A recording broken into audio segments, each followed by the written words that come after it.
So, Lucas, what inspired you to become a chef? Well, that is quite difficult answer for the question because that happened, to be honest, just by mistake.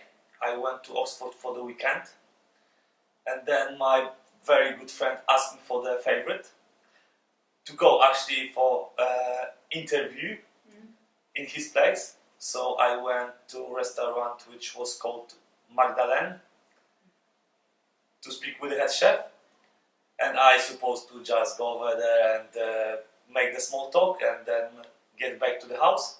But basically he took me for the kitchen. I spent over there like a few hours. They wheeled me with everything, like with this lovely chef cup, and I didn't understand that in the point whatsoever.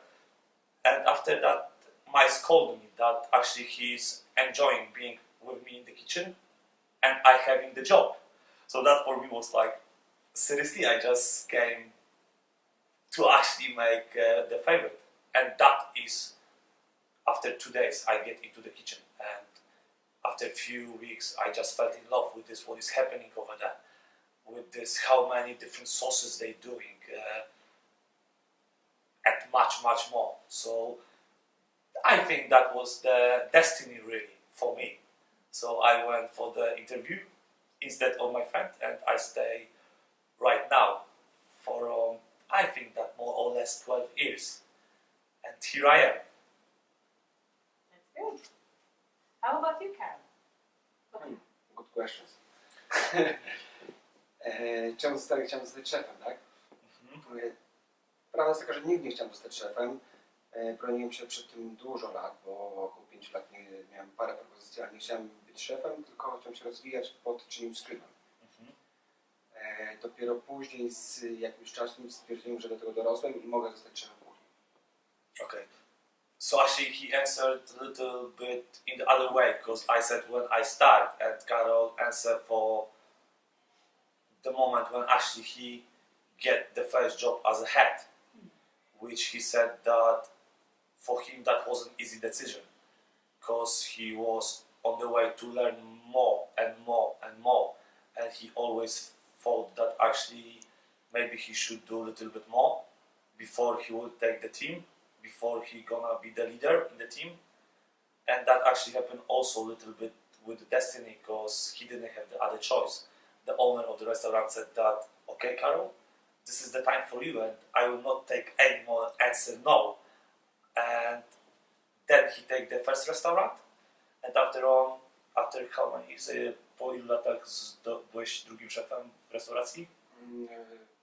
Na początku byłem w Marinie, później przy Stani po 3 latach, teraz prowadzę te 2 restauracje już 8 lat. So okay, so that is, he took the first restaurant, after 3 years he became to be head chef of those 2 restaurants, and right now he's running 3 different restaurants.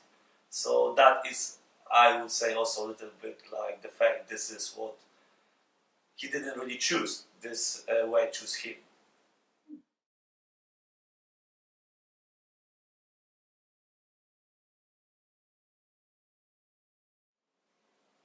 So you're both head chefs, and I have learned that there is only one head chef in the kitchen.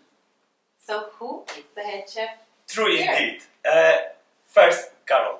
Kto jest szefem kuchni tutaj? Szef kuchni jest tylko jeden. Szefem kuchni jest Łukasz.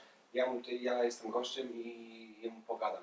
To oczywiście razem przygotujemy z menu. Ja robię to tak, on robi to tak, ale razem tylko nosimy menu. Ale szefem, head chef jest Łukasz. Thank you, that's very nice. But, of course, because I run the kitchen, that is mean that actually I'm in the charge, but because such a big respect for Karol, that for me is like not making actually it is about the making the questions. We make the menu together, as the Karol said, and most of techniques we discuss together. So I believe anyway, in some point the hierarchy in the kitchen is very important. But on that level, when we're actually doing this dinner together, that most of the decision we actually doing together, and being in the kitchen, doing the food, we are still together. So even if my opinion about the products is different than his, that we're not going crazy and we don't saying that no, we're not doing that way, because the cuisine is so beautiful that I believe we can always meet in the middle of way, which I think this is the most beautiful thing with the cooking, because his kitchen is different than mine, but because we can speak, we can talk, we can finding the solutions, and this is what you will see tonight on the plates. This is our agreements about the stuff what we will serve. So even if my experience with this local food is a little bit more, that I believe Karol's experience is much bigger than mine. So after the conversation, everything was just, we'll do that well and we will do it together, because that is the job in the kitchen. Teamwork is the key for actually being a good chef, because the head chef is no one if it's not the team. So yeah, answer.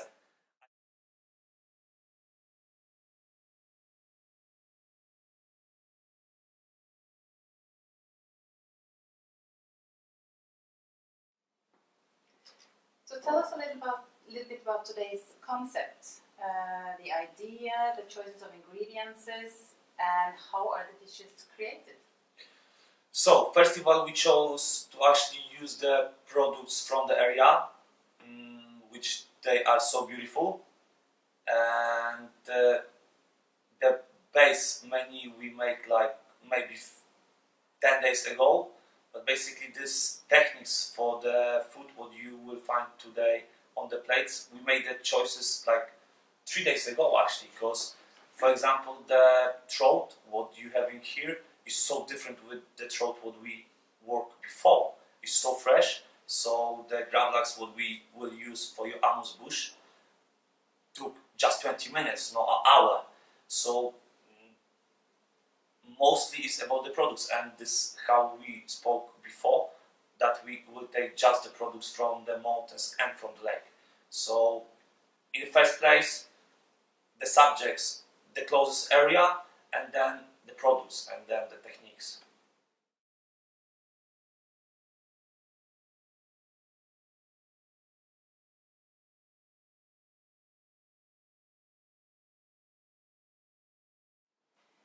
So, how do you find the Norwegian produce or the raw materials? How are they in use and how are their strengths? So definitely they are unique for us as a chefs, because we didn't work too much of renifer, for example, or on the deer, or on the lovely white chips what you have on the farm. So that's definitely. Karol, co ty myślisz na temat tych produktów, które tutaj zobaczyliśmy? Wow. Ale wow do tego, że też pracuję na troci. I tą troć, którą mamy tutaj, którą używamy, z której robimy kolację, jest całkiem inna niż robię troć w Polsce. A też zamawiam troć z Norwegii, tylko to jest czas, tak? Zanim ona dotrze do nas do Wrocławia, to jest około tygodnia czasu i to nie jest to. Dlatego też już nie pracuję na troci z Norwegii, tylko zamawiam miejscową. Troć jest świeższa. Tu jest ten produkt z dnia na dzień. Sami mówiliśmy trocie i zobaczmy, jak to wygląda. It's very fresh. Yeah, so it's basically the quality of the produce here, because that is for us, for the chefs, that is the most important thing. And Karol is so, I don't know the word, I just forgot, is amazed with the trout what we actually get, because that is the beautiful quality. And of course the meats and the white sheep what we having, that is mostly is the quality, and that is the most important thing, because we can try to do amazing food, but when we don't when we don't have it quality products, that is like we can do nothing much more.